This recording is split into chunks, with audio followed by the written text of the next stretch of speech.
Most people think growing apart is selfish, cold, unloyal, egotistical, but that's not what usually happens. Some people mentally leave a place years before they physically do. You see it slowly. Conversations start feeling forced. The jokes feel old. The energy feels heavy. You sit with people you've known forever and still feel alone. Not because you hate them, because part of you changed quietly. And now your nervous system notices things it used to ignore. Some environments only feel normal because your body adapted to them, until one day it doesn't, and that changes everything. The first sign is emotional exhaustion after familiar interactions. You leave certain people feeling strangely drained, not attacked, just empty. You start needing recovery time after basic conversations. Emotional misattunement. Your brain stops feeling psychologically synchronized with the people around you. In simple words, your mind changed direction before your relationships did. So now every interaction feels slightly unnatural, like wearing old clothes that technically still fit, but don't feel like you anymore. That's why outgrowing people feels lonely before it feels freeing.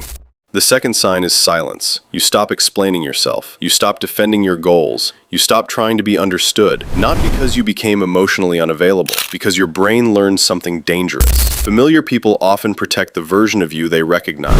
Identity homeostasis. People unconsciously resist changes that threaten their idea of you. That's why growth creates tension. Not everyone benefits from your evolution. Some people only feel comfortable when you stay predictable. So you become quieter, not weak, strategic.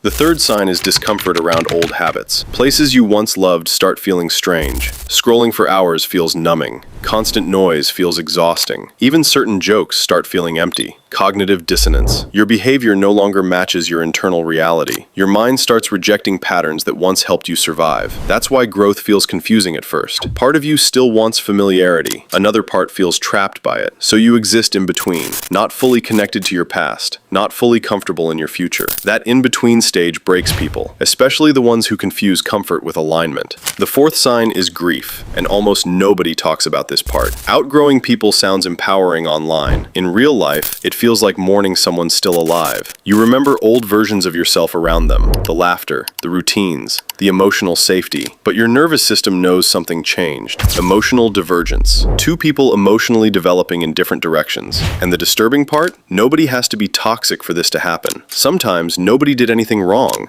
You just no longer reach each other mentally. That realization hurts more because there's nothing to blame. The final sign is guilt. You start wondering if you became cold, arrogant, detached, but deep down, you know the real reason. You can no longer abandon yourself just to maintain connection. That changes your tolerance for certain environments, certain conversations, certain people. And once your brain recognizes emotional misalignment, it becomes almost impossible to unsee it. That's why some people slowly disappear after changing internally. Not for attention, not for superiority, for psychological survival. Because eventually, your mind stops tolerating places your old self needed to survive.